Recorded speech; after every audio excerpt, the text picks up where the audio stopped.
ಒಂದು ಸಲ date announce ಮಾಡಿ ಬದಲಾಗಿ 3 ವಾರ ಮುಂದಕ್ಕೆ ಹೋಗಿ. ಕೇಳಿಸ್ತಾ ಇದೆಯಾ?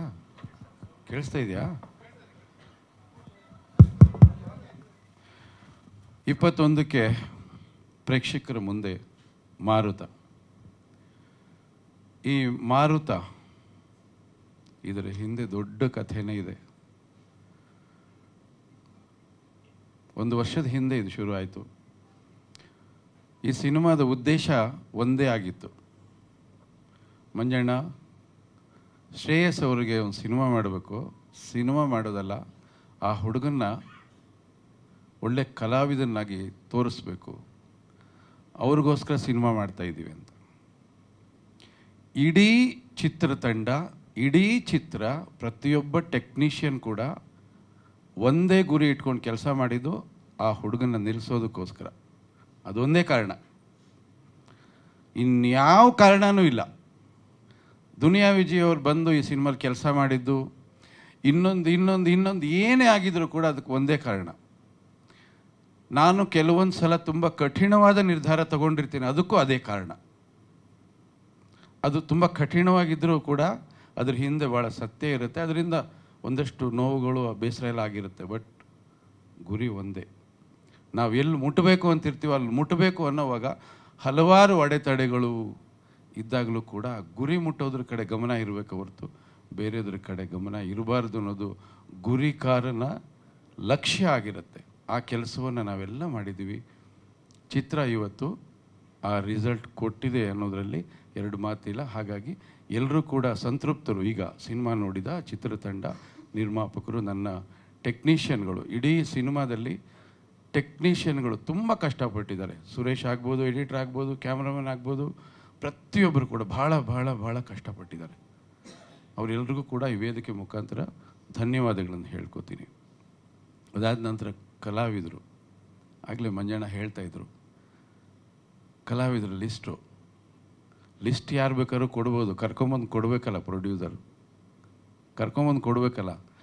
ಅವ್ರ ಸಂಭಾವನೆ ಎಷ್ಟು, ಈ ಸಣ್ಣ ಪಾತ್ರಕ್ಕೆ ಅವರೆಲ್ಲ ಯಾಕೆ, ಈ ಥರದ್ದೆಲ್ಲ ಬರುತ್ತೆ. ಅವರೇನು ಮಾತಾಡಿಲ್ಲ. ಲಿಸ್ಟ್ ಕೊಡಿ, ಡೇಟ್ ಕೊಡಿ, ಇಷ್ಟೇ ಕೇಳ್ತಾ ಇದ್ದಿದ್ದು. ನಾನು ಯಾರನ್ನು ಕೇಳಿದ್ದೀನೋ ಅವ್ರನ್ನೆಲ್ಲ ಕರೆಕ್ಟಾಗಿ ಕೊಟ್ಟಿದ್ದಾರೆ. ಇಲ್ಲಿ ಒಂದೇ ಒಂದು ಶರತ್ ಸರ್, ನಾನು ಅವ್ರ ಜೊತೆಲಿ ಕೆಲಸ ಮಾಡಿಲ್ಲ 51ನೇ ಸಿನಿಮಾ. ಅವ್ರಿಗೆ ನನಗೆ ಆಶ್ಚರ್ಯ, ಅವ್ರ ತಂದೆ ಜೊತೆಲೂ ಕೆಲಸ ಮಾಡಿಲ್ಲ ನಾನು. ಯಾಕಿದು ಇವ್ರ ಜೊತೆಲಿ ಕೆಲಸನೇ ಮಾಡಿಲ್ವಲ್ಲ, ಯಾಕೆ ಆಗಲಿಲ್ಲ? ಈ ಸಿನಿಮಾದಲ್ಲಿ ಮಂಜಣ್ಣ ಹೇಳಿದ್ರು ಶರತ್ ಅವ್ರನ್ನ ಹಾಕೊಳ್ಳೋಣ ಅಂತ. ನನಗೇನು ಅಂದರೆ ಅವರು ನೋಡಿರೋದೆಲ್ಲ ವಿಲ್ಲನ್ ಪಾತ್ರ. ಇದು ತುಂಬ ಒಳ್ಳೆ ತಂದೆ, ಭಾವನಾತ್ಮಕ ಜೀವಿ ಅವನ ತಂದೆ. ಈ ಸಿನಿಮಾದಲ್ಲಿ ಹೇಗೆ ಇವ್ರಿಗೂ ಸೋಟ್ ಆಗುತ್ತೆ? ಹೇಗೆ? ಒಂದು ನಂಬಿಕೆ ಇತ್ತು, ರಂಗಭೂಮಿ ಕಲಾವಿದರು. ರಂಗಭೂಮಿ ಕಲಾವಿದರಿಗೆ ಬ್ರ್ಯಾಂಡೇ ಇರೋದಿಲ್ಲ, ಅವ್ರು ಮಾಡಿದ್ದೆಲ್ಲ ಬ್ರ್ಯಾಂಡೇ, ಅದೊಂದು ನಂಬಿಕೆ ಇತ್ತು. ಆಮೇಲೆ ಅವರು ಮೊದಲನೇ ಸಲ ನನ್ನ ಸಿನಿಮಾಗೆ ಬರ್ತಾರಲ್ಲ, ತುಂಬ ಜನ ಹೆದರ್ಸಿರ್ತಾರೆ. ಯಾಕೆಂದ್ರೆ ಭಾಳಷ್ಟು ಕಲಾವಿದರಿಗೆ ಆ ಕೆಲಸ ಮಾಡಿದ್ದಾರೆ. ಎಸ್ ನಾರಾಯಣ್ ಸಿನಿಮಾಲಪ್ಪ ಹೋಗಬೇಡ ಅಂತ. ಹಾಗಾಗಿ ಎಷ್ಟೋ ಸಿನಿಮಾ ರಂಗಾಯಣರಿಗೂ ಬಿಗಿನಿಂಗ್ ಬಿಟ್ಬಿಟ್ಟಿದ್ರು, ನನ್ನ ಸಿನಿಮಾಲಿ ಪಾರ್ಟೇ ಮಾಡಿರಲಿಲ್ಲ ಅವರು. ತಡವಾಗಿ ಬಂದರು, ತುಂಬ ಸಿನಿಮಾಗಳು ಮಾಡಿದ್ವಿ. ಬಟ್ ಶರತ್ ಲೋಹಿತಾಶ್ ಅವರು ಆ ಏನು ಪಾತ್ರ ಇತ್ತು, ಆ ಪಾತ್ರ ನಾವು ಹೇಗೆ ಅಂದ್ಕೊಂಡಿದ್ವಿ ಅದಕ್ಕಿಂತ ಅದ್ಭುತವಾಗಿ ಆ ಪಾತ್ರಕ್ಕೆ ಜೀವ ತುಂಬಿ ಇವತ್ತು ಸಿನಿಮಾ ಯಾರೇ ನೋಡಿದ್ರೂ ಕೂಡ ನಿಮ್ಮ ಸೀನಲ್ಲಿ ಕಣ್ಣು ಒದ್ದೆ ಆಗದೆ ಎದ್ದು ಬರೋದೇ ಇಲ್ಲ. ಅಷ್ಟು ಒಳ್ಳೆ ಪರ್ಫಾರ್ಮೆನ್ಸ್ನ ನೀವು ಕೊಟ್ಟಿದ್ರಿ. ಇನ್ಫ್ಯಾಕ್ಟ್ ನಾನೇ ಎಡಿಟಿಂಗ್ ರೂಮಲ್ಲಿ, ನಮ್ಮ ಎಡಿಟ್ರು ನಾವಿಬ್ಬರೇ ಕೂತ್ಕೊಂಡು ಎಡಿಟ್ ಮಾಡೋವಾಗಲೂ ನಾವು ತುಂಬ ಎಮೋಷನ್ ಆದ್ವಿ. ಶಾರ್ಟ್ ಬೈ ಶಾರ್ಟ್ ತುಂಬ ಚೆನ್ನಾಗಿ ಮಾಡಿದ್ದೀರಿ ಸರ್. ಬಟ್ ನಿಮ್ಮ ಪ್ರತಿಭೆಗೆ ತುಂಬ ಸಣ್ಣ ಪಾತ್ರ, ಮುಂದಿನ ದಿನಗಳಲ್ಲಿ ಒಳ್ಳೆ ಪಾತ್ರ, ಇನ್ನೂ ದೊಡ್ಡ ಪಾತ್ರಗಳು ಮಾಡೋಣ. ಇನ್ನು ಶ್ರೇಯಸ್ ಬಗ್ಗೆ ನಾನು ಹೇಳಿದ್ದೀನಿ, ಆ ಹುಡುಗನಿಗೆ ಉತ್ಸಾಹ, ತಲ್ಲೀನತೆ, ಶ್ರದ್ಧೆ ಇವೆಲ್ಲ ಇಲ್ಲ ಅಂದರೆ ಇಲ್ಲಿ ಏನೂ ಮಾಡೋಕ್ಕಾಗಲ್ಲ. ಯಾಕೆಂದರೆ ಸಿನಿಮಾ ಅನ್ನೋದು ಮಾಯೆ ಇದು. ಇಲ್ಲಿ ಏನಾಗುತ್ತೆ ಅನ್ನೋದು ಯಾರಿಗೂ ಗೊತ್ತಿಲ್ಲ. ಯಾರು ಸ್ಟಾರ್ಗಳಾಗ್ತಾರೆ, ಸ್ಟಾರ್ ಆದವ್ರಿಗೆ ಗೊತ್ತಿಲ್ಲ. ಈಗ ಸ್ಟಾರ್ ಆಗಿರ್ತಾರೆ ದುನಿಯಾ ವಿಜಯ್ ಸರ್, ಎಷ್ಟು ಕಷ್ಟಪಟ್ಟಿದ್ದಾರೆ, ಅವ್ರು ಎಷ್ಟು ನೊಂದಿದ್ದಾರೆ, ಎಷ್ಟು ಚಪ್ಪಲಿ ಸೋಸ್ಕೊಂಡಿದ್ದಾರೆ, ಎಷ್ಟು ಬೆವರಿಳಿಸಿದ್ದಾರೆ. ಅವರು ಇವತ್ತು ಸ್ಟಾರ್ ಆಗಿದ್ದಾರೆ. ಅವರ ಡೇಟ್ಗೋಸ್ಕರ ನಿರ್ಮಾಪಕರು ಹೋಗಿ ಅವ್ರ ಮನೆ ಬಾಗಿಲಲ್ಲಿ ನಿಂತ್ಕೋತಾರೆ. ಆದರೆ ಈ ಸ್ಟಾರ್ ಆಗೋದಕ್ಕೆ ಟೆಕ್ನಿಕ್ ಏನಾದರೂ ಗೊತ್ತಿದೆಯಾ? ಯಾವ ಸ್ಟಾರ್ಗೂ ಗೊತ್ತಿಲ್ಲ. ಗೊತ್ತಿದ್ದಿದ್ರೆ ಅವ್ರು ಇನ್ಸ್ಟಿಟ್ಯೂಟ್ ಮಾಡ್ತಿದ್ರು, ಬರೋರೆಲ್ಲ ಸ್ಟಾರ್ ಆಗಿಬಿಡ್ತಾಯಿದ್ರು. ಅದೊಂದು ಮಾತ್ರ ಗುಟ್ಟಾಗಿಟ್ಟಿದೆ ಈ ಸಿನಿಮಾ. ಅದೇ ಅರ್ಥ ಆಗಲ್ಲ ನೋಡಿ. ಕ್ಯಾಮ್ರಾ ಮುಂದೆ ಬರಬೇಕಾದ್ರೆ ತುಂಬ ಅದೃಷ್ಟ. ಯಾವಾಗಲೂ ರಮೇಶ್ ಅವರು ನಾವು ಮಾತಾಡ್ತಿರ್ತೀವಿ. 3 ಕೋಟಿ ಜನಸಂಖ್ಯೆ ಇದ್ದಾಗ ಒಬ್ಬರೇ ಒಬ್ಬರು ಸೂಪರ್ ಸ್ಟಾರ್ ಆಗಿದ್ದರು. ರಾಜ್ಕುಮಾರ್ ಅವರು, ಅಣ್ಣವ್ರು ಒಬ್ಬರೇ ಇದ್ದರು. ಯಾಕೆ? ಬೇರೆ ಕಲಾವಿದರು ಇದ್ರಲ್ಲ, ಯಾಕಾಗಲಿಲ್ಲ? ಅದೇ ಆಶ್ಚರ್ಯ. ಅದು ಗೊತ್ತೇ ಇಲ್ಲ ಇವತ್ತಿನವ್ರಿಗೂ. ನಾನು 50 ಸಿನಿಮಾ ಮಾಡಿದ್ದೀನಿ, ನನಗೂ ಗೊತ್ತಿಲ್ಲ. ಒಂದು ಕಥೆ ಮಾಡ್ಕೋತೀವಿ, ಸ್ಕ್ರೀನ್ ಪ್ಲೇ ಮಾಡ್ಕೋತೀವಿ, ಎಲ್ಲ ಕೆಲಸ ಮಾಡ್ತೀವಿ. ಆದರೆ ಈ ಸಿನಿಮಾ 25 ವಾರ ಹೋಗುತ್ತಾ ನಮಗೆ ಗೊತ್ತಿಲ್ಲ, ಗ್ಯಾರಂಟಿ ಇಲ್ಲ ಯಾರಿಗೂ ಕೂಡ. ಬಂಗಾರದ ಮನುಷ್ಯ 104 ವಾರ ಓಡಿದಂಥ ಒಂದು ಸಿನಿಮಾ ಪ್ರಿವ್ಯೂ ಹಾಕಿದಾಗ ತುಂಬ ಜನ ಎದ್ದು ಹೋಗ್ಬಿಟ್ರಂತ, ಇದು ಯಾವುದೋ ಹಳ್ಳಿಗಾಡಿನ ರೈತರದ್ದು ಡಾಕ್ಯುಮೆಂಟ್ರಿ ಇದು ಅಂತ. ಆ ಸಿನಿಮಾ 104 ವಾರ ಓಡ್ತು ಅಂದರೆ ಅದನ್ನೇ ಹೇಳ್ತೀವಿ ಮಾಯೆ ಅಂತ. ತುಂಬ ಜನ ನನಗೆ ತುಂಬ ಟ್ಯಾಲೆಂಟ್ ಇದೆ, ನಾನು ಸ್ಟಾರ್ ಆಗ್ಬೋದು. ತುಂಬ ಜನ ನನಗೆ ಹಣ ಇದೆ, ಸ್ಟಾರ್ ಆಗ್ಬೋದು. ನನಗೆ ಅದೃಷ್ಟ ಇದೆ, ನನ್ನ ಹಿನ್ನೆಲೆ ಚೆನ್ನಾಗಿದೆ. ಏನೂ ಇಲ್ಲ, ಇನ್ನೇನೋ ಒಂದು ಬೇಕು. ಅದೇನೋ ಅಂತ ಯಾರಿಗೂ ಗೊತ್ತಿಲ್ಲ. ಒಂದು 25 ವರ್ಷದ ಹಿಂದೆ ಹೋಗ್ತೀನಿ ನಾನು. ಒಂದು ಇನ್ಸಿಡೆಂಟ್ ಹೇಳ್ಬೇಕು ನಾನು ಈ ವೇದಿಕೆಯಲ್ಲಿ. ಒಂದು ಸಿನಿಮಾ ಶೂಟಿಂಗ್ ಮಾಡ್ತಾಯಿದ್ದೆ, ಮೇಲ್ಕೋಟೆಯಲ್ಲಿ ಶೂಟಿಂಗ್ ಮಾಡಬೇಕು ನಾನು. ಮೇಲ್ಕೋಟೆಯಲ್ಲಿ ಈ ಬೇಸಿಗೆ ಕಾಲಕ್ಕೂ ಮಳೆಗಾಲಕ್ಕೂ ಮಧ್ಯೆ ಒಂದು ಋತು ಇದೆ. ಅಲ್ಲಿ ಸನ್ಸೆಟ್ಟು, ಸನ್ರೈಸ್ ಬಿಫೋರ್ ಒಂದು ಸಣ್ಣ ಭಾಳ ಬ್ಯೂಟಿಫುಲ್ ಆಗಿರುತ್ತೆ ಸ್ಕೈ. ಅದನ್ನು ತೆಗಿಯೋದಕ್ಕೆ ಭಾಳ ಜನ ಡೈರೆಕ್ಟ್ರು ಕಾಯ್ತಿರ್ತಾರೆ, ಸಿಗೋದಿಲ್ಲ ಅದು. ನಾನು ಆ ಸೀಸನ್ಲಿದ್ದೀನಿ, ಶೂಟಿಂಗ್ ಮಾಡಬೇಕು. ನಾನು ಎಲ್ಲ ಸಿದ್ಧತೆ ಮಾಡ್ಕೊಂಡಿದ್ದೀನಿ. ನಾಯಕ ನಟರಿಗೆ ಹೇಳಿದ್ದೀನಿ, ನಾಳೆ ಬೆಳಗ್ಗೆ 5 ಗಂಟೆಗೆ ಶಾರ್ಟು, 5:15ಗೆ ಶಾರ್ಟು ಅಂತ. ಆಯಿತು ಸರ್, ಹೋಗೋಣ. ಎಲ್ಲ ಸಿದ್ಧತೆ ಮಾಡಿಕೊಂಡು ಯೂನಿಟ್ ಎಲ್ಲ ಬಂದಿದೆ, ನಾವೆಲ್ಲ ಕಾಯ್ತಾ ಇದ್ದೀವಿ. ಅವರು ಬರಲಿಲ್ಲ. 7 ಗಂಟೆಗೆ ಬಂದರು. ಅದು ಕರೆಕ್ಟಾಗಿ 2:15 3 ನಿಮಿಷ ಮಾತ್ರ ಅವಕಾಶ ಕೊಡುತ್ತದು. ಹೊರಟಾಯ್ತದು. 7 ಗಂಟೆಗೆ ಬಂದಾಗ ಏನು ಹೇಳೋಕ್ಕಾಗತ್ತೆ? ನಾನು ಏನು ಕೇಳಲಿ, ಏನು ಹೇಳಲಿ? ಅಲ್ಲಿಂದ ಓಡಿ ಬಂದರು. ಸಾರ್ ತಪ್ಪಾಗೋಯ್ತು, ಸಾರಿ ಸಾರ್, ನಾನು ಬಿಸಿನೀರು ಬರಲಿಲ್ಲ ಸರ್. ನಮ್ಮ ಮ್ಯಾನೇಜರ್ ಹೇಳಿದ್ದೆ, ಸರ್ ಎದ್ದೇ ಇಲ್ಲ ಅವರು ಅಂತ. ಬಿಸಿನೀರು ಬರಲಿಲ್ಲ ಸರ್. ಆಯಿತು, ಓಕೆ, ನಾಳೆ ಮಾಡೋಣವಾ? ಬಿಟ್ಬಿಡಿ, ಇದು ಡಿಸ್ಕಷನ್ ವೇಸ್ಟು, ಹೋಯ್ತದು. ನಾಳೆ ಮಾಡೋಣವಾ? ನಾಳೆ ಸರ್, ನಿಮಗಿಂತ ಮೊದಲು ನಾನು ಇರ್ತೀನಿ ಸರ್. ಓಕೆ, ಆಯಿತು. ನಾನು ಮ್ಯಾನೇಜರ್ಗೆ ಹೇಳಿದೆ, ಮೈಸೂರಿಂದ ಬರಬೇಕಾಗಿತ್ತು. ಮ್ಯಾನೇಜರ್ಗೆ ಹೇಳಿದೆ, ಇವ್ರು ಮೈಸೂರಿಂದ ಎದ್ದು ಬರೋದು ಕಷ್ಟ ಆಗತ್ತಪ್ಪ, ಇಲ್ಲೇ IB ಇದೆ, ಅಲ್ಲಿ ರೂಮ್ ಹಾಕಿಬಿಟ್ಟು ಪಕ್ಕದಲ್ಲಿ ನೀನೊಂದು ರೂಮ್ ತೊಗೊಂಡು ನೀನು ಅಲ್ಲಿ ಮಲ್ಕೋ, ಬೆಳಗ್ಗೆ ಅವ್ನು ಎಬ್ಬಿಸು, ನಿನ್ನನ್ನು ನಾನು ಎಬ್ಬಿಸ್ತೀನಿ ಅಂತ ಹೇಳಿದೆ. ಈ ಕೆಲಸ ಆಗಿ ನಾವು ಎಂಟೈರ್ ಯೂನಿಟು ನಾವು ಶ್ರೀರಂಗಪಟ್ಟಣದಲ್ಲಿ ಇದ್ವಿ. ಯಥಾ ಪ್ರಕಾರ ಶಾರ್ಟ್ ತೆಗಿತೀವಿ, ಇವತ್ತು ನಾಳೆ ತೆಗಿತೀವಿ ಅಂಥೇಳಿ ಯಥಾ ಪ್ರಕಾರ ಸೇಮ್. ಬೆಳಗ್ಗೆ ಎಲ್ಲರ ಯೂನಿಟ್ ಎಲ್ಲ ಬಂದ್ವಿ. ನೋಡಿದ್ರೆ ಅದು ಈ ಬೆಟ್ಟ ನೋಡಿದ್ರೆ, ಕಲ್ಲಿನ ಬಂಡೆ. ಹೀರೋ ಅಲ್ಲಿ ಕಾಯ್ತಾ ಇದ್ದಾನೆ, ಫುಲ್ ಯೂನಿಟ್ಟು ಲೇಟಾಗಿ ಬರ್ತಾ ಇದೆ. ನಾನು ಏನೇ ಇದು, ಹೀರೋ ಕಾಯ್ತಾ ಇದ್ದಾರೆ, ಲೇಟಾಗಿ ಬರ್ತಾ ಇದ್ದೀವಲ್ಲ ನಾವು, ಕ್ಯಾಮ್ರಾ ಎಲ್ಲ ಜೊತೆಯಲ್ಲೇ ಇದೆ, ಎತ್ಕೊಂಡು ಓಡ್ರಿ ಬಂದರೆ ಅಲ್ಲಿದ್ದಿದ್ದ ಹೀರೋ ನಮ್ಮ ಹೀರೋ ಅಲ್ಲ, ರಜನಿಕಾಂತ್ ಅವರು ಇದ್ದಾರೆ ಅಲ್ಲಿ. ರಜನಿಕಾಂತ್ ಅವರು ಇದ್ದಾರೆ ಬಂಡೆ ಮೇಲೆ, ಯೂನಿಟ್ ಬಂದಿಲ್ಲ ಇನ್ನೂ, ಅವ್ರು ನಿಂತ್ಕೊಂಡಿದ್ದಾರೆ. ಸರ್ ನನಗೆ ಒಂದು ಸೆಕೆಂಡ್ ಶಾಕ್ ಆಗೋಯ್ತು. ಅವ್ರ ಯೂನಿಟ್ ಬಂತು ಅಂತ ನಮ್ಮನ್ನೆಲ್ಲ ನೋಡ್ತಾ ಇದೆ. ಎಲ್ಲ ಬೆಳಗಿನ ಜಾವ ಗೊತ್ತಾಗಲ್ಲ ಯಾರು ಬಂದರು ಏನು ಅಂತ. ಸರಿ, ಒಂದು ಸೆಕೆಂಡ್, ಅಯ್ಯೋ ಅವರಿದ್ದಾರಲ್ಲ, ಸರಿ ಹೋದೆ, ನಮಸ್ಕಾರ ಮಾಡಿ, ಏನೂ ಮಾತಾಡೋಕ್ಕೆ ಹೋಗಿಲ್ಲ. ಅವರು ಮೂಡಿ ಅವ್ರ ಹತ್ರ ಮಾತಾಡ್ತಾರೆ, ವಾಪಸ್ ಬಂದುಬಿಟ್ವಿ. 2 ನಿಮಿಷದಲ್ಲಿ ಯೂನಿಟ್ ಎಲ್ಲ ಬಂತು.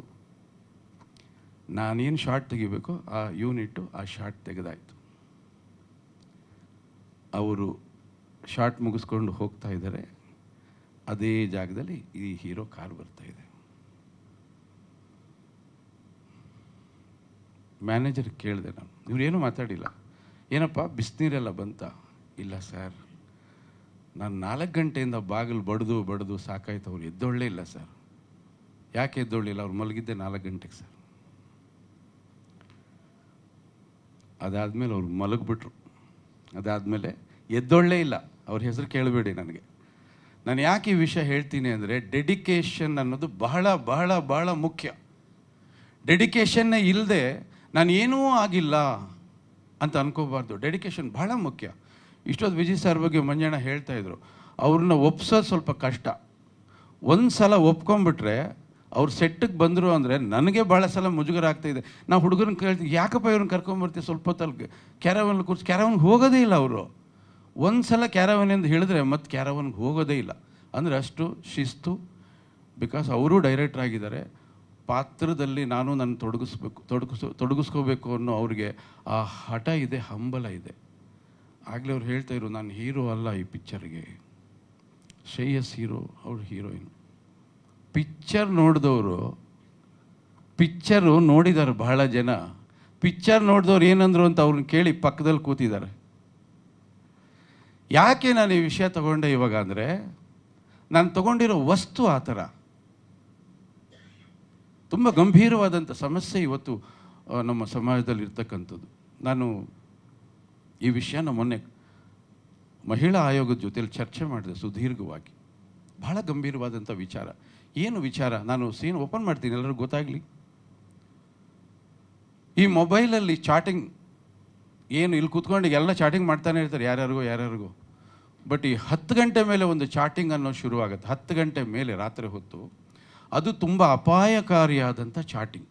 ಎಕ್ಸ್ಪೆಷಲಿ ಆ ವಯಸ್ಸಿನ ಹೆಣ್ಣುಮಕ್ಕಳು. ಅವರು ಯಾರ ಜೊತೆಯಲ್ಲಿ ಚಾಟಿಂಗ್ ಮಾಡ್ತಾರೆ ಗೊತ್ತೇ ಆಗಲ್ಲ.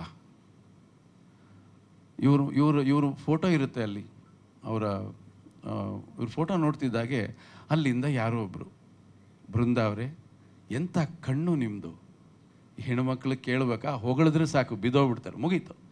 ಅರೇರೇ ನನ್ನ ನೀನು ಹೊಗಳ್ತಾ ಇದ್ದಾನಲ್ಲ, ಥ್ಯಾಂಕ್ ಯು ಅಂತ ಇವರು ಮೆಸೇಜ್ ಕಳಿಸ್ತಾರೆ. ನೆಕ್ಸ್ಟು ಬೃಂದ ಅವರೇ, ಏನ್ರಿ ನಿಮ್ಮ ಮೂಗು, ಜಯಪ್ರದ ಮೂಗಿಂತಲೂ ಚೆನ್ನಾಗಿದೆ ರೀ ನಿಮ್ಮದು. ಮುಗೀತು, ಸೆಕೆಂಡ್ ಸ್ಟೆಪ್ ಇದು. ಮತ್ತೆ ಶುರುವಾಯಿತು, ಅಮ್ಮ ನಿನ್ನ ಗಲ್ಲ ನೋಡಿಬಿಟ್ರೆ ನಂಗೆ ನಿದ್ದೆನೇ ಬರಲ್ಲ. ಈ ಥರ ಹೆಣ್ಣು ಮಕ್ಕಳನ್ನು ಚೆನ್ನಾಗಿ ಹೊಗಳ್ತಾರೆ. ಹೆಣ್ಣು ಹೊಗಳಿಸ್ಕೊಂಡು ಆನಂದ ಪಡುವಂಥ ಜೀವಿ ಅದು, ಅದರಲ್ಲಿ ತಪ್ಪಿಲ್ಲ. ಅದು ಎಲ್ಲ ಪುರಾಣಗಳಿಂದ ಇತಿಹಾಸಗಳಲ್ಲೂ ಕೂಡ ಅದಿದೆ. ಅದು ಈಗಲೂ ಕೂಡ ಇವರೆಲ್ಲಿ ಸೋಲ್ತಾರೆ ಅವರು. ಈ ಚಾಟಿಂಗ್ ಮಾಡ್ತಾ ಇರೋರು 4 ಜನ ಚಾಟಿಂಗ್ ನಿಲ್ಲಿಸ್ಬಿಡ್ತಾರೆ. ಇವರು ಕಾಯ್ತಾ ಇರ್ತಾರೆ, ಅಯ್ಯೋ ಅವ್ನು ಚಾಟ್ ಮಾಡಲೇ ಇಲ್ವಲ್ಲ ಅಂತ. ಐ ಮಿಸ್ ಯು ಅಂತ ಒಂದು ಮೆಸೇಜ್ ಹೋಗುತ್ತೆ ಇವರಿಂದ. ಬೃಂದ ಅಂದ್ರೆ ಬೃಂದ ಅಲ್ಲ, ನಿಮ್ಮ ವಯಸ್ಸಿನ ಹೆಣ್ಮಕ್ಳು, ಗಾಬರಿ ಆಗ್ಬೇಡ. ಆಮೇಲೆ ಐ ಮಿಸ್ ಯು, ಈ ಐ ಮಿಸ್ ಯು ಅನ್ನೋದನ್ನು ಕಾಯ್ತಾ ಇರ್ತಾನೆ ಅವನು. ಅಲ್ಲಿಂದ ಐ ಲವ್ ಯು ಅಂತ ಕಳಿಸ್ತಾನೆ. ಕನೆಕ್ಟ್ ಆಗ್ತಾರೆ ಇವರು. ಯಾವ ಮಟ್ಟಕ್ಕೆ ಅಂದರೆ, ಆ ಒಂದು ಮೆಸೇಜಿಂದ 21 ವರ್ಷಗಳ ಕಾಲ ಇವ್ರಿಗೆ ಜನ್ಮ ಕೊಟ್ಟು, ಜೀವ ಕೊಟ್ಟು, ಬದುಕಿನ ಎಲ್ಲವನ್ನು ಕೊಟ್ಟ ತಂದೆ ತಾಯಿಗಳು, ಒಡ ಹುಟ್ಟಿದ ಅಣ್ಣ ತಮ್ಮ ಎಲ್ಲರನ್ನೂ ಮರೀತಾರೆ ಇವರು. ಎಲ್ಲವನ್ನು ಅವ್ರಿಗೆ ಅರ್ಪಣೆ ಮಾಡಿಕೊಂಡು ಅವ್ರ ಜೊತೆ ಚಾಟ್ ಮಾಡಿಕೊಂಡು ಸರ್ವಸ್ವ ಅವರೇ ಅನ್ಕೊಂಡ್ಬಿಡ್ತಾರೆ. ಒಂದು ಫೈನ್ ಡೇ ಇವ್ರನ್ನ ಕರ್ಸ್ಕೋತಾರೆ ಅವರು. ಇವರು ತಂದೆ ತಾಯಿಗಳಿಗೆ ಹೇಳಲ್ಲ, ಯಾರಿಗೂ ಹೇಳಲ್ಲ, ಹೊರಟೋಗ್ತಾರೆ. ಮನೆ ಬಿಟ್ಟು ಹೊರಟೋಗ್ತಾರೆ, ಮುಗೀತು. ಅದಾದ ನಂತರ ಎಲ್ಲಿ ಹೋಗ್ತಾರೆ, ಏನಾಗ್ತಾರೆ, ಇದ್ದಾರಾ ಇಲ್ವಾ, ಬದುಕಿದಾರ ಸತ್ತಿದಾರ, ಯಾವುದೇ ಮಾಹಿತಿ ಮನೆಯವ್ರಿಗೆ ಗೊತ್ತೇ ಆಗೋದಿಲ್ಲ. ಮನೆಯವರು ಗೌರವವಾದ ಕುಟುಂಬವಾದ್ದರಿಂದ ಅವರು ಪೊಲೀಸ್ ಠಾಣೆಗೆ ಹೋಗಿ ದೂರು ಕೊಡಲ್ಲ, ಮಾಧ್ಯಮಗಳಿಗೂ ಹೇಳೋದಿಲ್ಲ. ಈ ರೀತಿ ನರಳುತ್ತಾ ಇರ್ತಕ್ಕಂಥ ಕುಟುಂಬಗಳು ಇವತ್ತಿಗೂ ಕರ್ನಾಟಕದಲ್ಲಿ ಮಾತ್ರ 1,000 ಕುಟುಂಬಗಳು ಬರೀ ಕರ್ನಾಟಕದಲ್ಲಿ ದಿನಕ್ಕೆ. ಇಂಥ ಒಂದು ಗಂಭೀರವಾದ ವಿಚಾರವನ್ನು ಇಟ್ಕೊಂಡು ನಾನು ಮಾರುತ ಸಿನಿಮಾ ಮಾಡಿದ್ದೀವಿ. ಹಾಗಾಗಿ ಇಲ್ಲಿ ಸಿನಿಮಾ ಮುಖಾಂತರ ನಾವು ಹೇಳಕ್ಕೆ ಹೊರಟಿರೋ ವಿಷಯ ಏನು, ಆ ಹೆಣ್ಣು ಮಗು ಯಾಕೆ ಅಂತ ತಪ್ಪು ಮಾಡ್ತು, ಅದು ನಿಜವಾಗ್ಲೂ ತಪ್ಪು. ಯಾಕೆ ಅಂತ ತಪ್ಪು ಮಾಡ್ತು, ಆ ತಪ್ಪಿಗೆ ಕಾರಣ ಯಾರು? ಸಂದರ್ಭನ, ಸನ್ನಿವೇಶನ, ಜನ್ಮ ಕೊಟ್ಟವರ, ಗೆಳೆಯರ, ಯಾರು? ಮನೆಯ ವಾತಾವರಣ. ನಾವು ಮನೆಯಲ್ಲಿ ಏನು ಮಾಡ್ತೀವಿ, ಮಕ್ಳಿಗೊಂದು ಮೊಬೈಲ್ ಕೊಡಿಸ್ಬಿಡ್ತೀವಿ. ನನಗೊಂದು ಮೊಬೈಲು, ನಮ್ಮ ಆಕೆಗೊಂದು ಮೊಬೈಲು, ನನ್ನ ತಮ್ಮನಿಗೊಂದು ಮೊಬೈಲ್. ಎಲ್ಲ ವ್ಯವಹಾರಗಳು ಮೊಬೈಲಲ್ಲಿ ನಡೆಯುತ್ತೆ. ಮಾತಿನಲ್ಲಿ ಇರೋದೇ ಇಲ್ಲ. ಏನು ಮಗಳೇ ಚೆನ್ನಾಗಿದೆ ಅಂತ ಬೆಳಗ್ಗೆ ಎದ್ದು ಅಪ್ಪ ಮಗಳನ್ನ ಕೇಳಲ್ಲ. ಅಪ್ಪ ಹೇಗಿದ್ದಾನೆ ಅಂತ ಮಗಳಿಗೆ ಗೊತ್ತೇ ಇರಲ್ಲ. ಮನೆಯೊಳಗೆ ಇರ್ತಾರೆ. ಅಪ್ಪ ಬೇರೆ ಕಡೆ ಬಿಸ್ನೆಸ್ ಬ್ಯುಸಿ, ತಾಯಿ ಇನ್ನೊಂದ್ರ ಕಡೆ ಬ್ಯುಸಿ. ಅವಳು ಒಂಟಿ ಆಗ್ತಾಳಲ್ಲ, ಈ ಒಂಟಿತನದ ದುರ್ಬಳಕೆ ಆಗೋದೇ ಇವೆಲ್ಲ ಚಟುವಟಿಕೆಗಳಿಗೆ ಮೂಲ ಕಾರಣ. ಅವಳನ್ನು ಒಂಟಿಯಾಗಿ ಬಿಡಬೇಡಿ ಪೇರೆಂಟ್ಸ್ಗಳು. ಸ್ವಲ್ಪ ಹೊತ್ತು, ದಿನಕ್ಕೊಂದು 10 ನಿಮಿಷ ಜೊತೆ ಕೂತ್ಕೊಂಡು ಊಟ ಮಾಡಿ, ಜೊತೇಲಿ ಕೂತ್ಕೊಂಡು ಊಟ ಮಾಡಿ, ವಾರಕ್ಕೊಂದ್ಸಲ ನಿಮ್ಮ ಸಮಯವನ್ನು ಅವ್ರ ಜೊತೆಯಲ್ಲಿ ಸ್ಪೆಂಡ್ ಮಾಡಿ, ಮಕ್ಕಳಿಗೋಸ್ಕರ ಒಂದಿನ ಸ್ಪೆಂಡ್ ಮಾಡಿ. ಮಕ್ಕಳು ಏನೇನು ಮಾಡ್ತಿದ್ದಾರೆ, ಆಗಲೇ ವಿಜಯ್ ಸರ್ ಹೇಳ್ದಾಗೆ ಆ ಮೊಬೈಲ್ ಕಡೆ ಸ್ವಲ್ಪ ಗಮನ ಕೊಡಿ. ಏನು ಮಾಡ್ತಿದ್ದ ಮಗಳು? ಏನಮ್ಮ ಏನು ಓದ್ತಾ ಇದ್ದೀ? ನೀನು ಓದ್ತಾ ಇದೆಯಲ್ಲ, ನಿನ್ಗೆ ಯಾರ್ಯಾರು ಫ್ರೆಂಡ್ಸ್ ಇದ್ದಾರೆ? ಯಾರಾದರೂ ನಿಂಗೆ ಬಾಯ್ ಫ್ರೆಂಡ್ಸ್ ಇದ್ದಾರಾ? ಕೇಳಿ. ಅಪರಾಧ ಏನೂ ಅಲ್ಲ ಅದು, ಕೇಳಿ. ಮುಕ್ತವಾಗಿ ಮಾತಾಡೋದಕ್ಕೆ ಮಕ್ಕಳಿಗೆ ತಂದೆ ತಾಯಿಗಳು ಅವಕಾಶ ಕೊಟ್ಟಾಗ ಮಕ್ಕಳು ಹೇಳ್ತಾರೆ, ಅಪ್ಪ ಒಂದು ಹುಡುಗ ನಂಗೆ ಲೈನ್ ಹೊಡಿತಾ ಇದ್ದಾನಪ್ಪ ಅಂತ. ಅದೇನು ತಪ್ಪಿಲ್ಲ. ಹೌದಾ ಮಗಳೇ, ಫೋಟೋ ತೋರಿಸು, ನೋಡ್ತಾನೆ. ಯಾಕಪ್ಪ ಪ್ರೀತಿನ ವಿರೋಧ ಮಾಡ್ತಾನೆ ಅಂದರೆ, ತನ್ನ ಮಗಳ ಭವಿಷ್ಯ ಎಲ್ಲಿ ದಾರಿ ತಪ್ಪುತ್ತೋ ಅನ್ನೋ ಭಯ, ಆತಂಕ ಇರುತ್ತೆ. ಯಾಕೆಂದರೆ ಅವನನ್ನು ಆ ರೀತಿ ಲಾಲನೆ ಪಾಲನೆ ಮಾಡಿ ಬೆಳೆಸಿರ್ತಾನೆ. ಮಕ್ಕಳ ಆಯ್ಕೆ ಏನಾದ್ರು ತಪ್ಪಾಗಿತ್ತು ಅಂದರೆ ಅದನ್ನು ತಿದ್ದುತ್ತಾನೆ. ಅದು ವಿರೋಧ ಅಲ್ಲ. ನಿಮ್ಮ ಬದುಕಿನ ಒಳ್ಳೆ ಒಳ್ಳೆ ಒಳ್ಳೆ ಬದುಕನ್ನು ರೂಪಿಸ್ಕೊಡ್ಬೇಕು ಅನ್ನೋ ಜವಾಬ್ದಾರಿ ಅವನಿಗಿರುತ್ತೆ. ಪ್ರತಿಯೊಂದು ನಿಮ್ಮ ಬದುಕಲ್ಲಿ ಅವ್ರು ಕೊಡ್ತಾರಲ್ವ, ತಂದೆ ತಾಯಿ ಪ್ರತಿಯೊಂದನ್ನು ಕೊಡ್ತಾರೆ. ಇದೊಂದು ವಿಚಾರದಲ್ಲಿ ಮಾತ್ರ ಅವ್ರನ್ನ ದೂರ ಇಟ್ಟು ನೀವು ಆಯ್ಕೆ ಮಾಡ್ಕೋತೀರಲ್ಲ, ಅಲ್ಲೇ ನೀವು ಎಡವುತ್ತೀರ. ಅಲ್ಲಿಂದ ಮುಂದೆ ಜರ್ನಿ ನಿಮ್ಮದು. ನಿಮ್ಮ ಬದುಕಿನಲ್ಲಿ ಅವ್ರು ಎಷ್ಟು ದಿನ ಇರ್ತಾರೆ? ಯಾವತ್ತೋ ಒಂದಿನ ಕಳೆದು ಹೋಗ್ತಾರೆ. ಮುಂದೆ ಬದುಕಬೇಕಾಗಿರೋದು ನೀವು. ಅಂಥ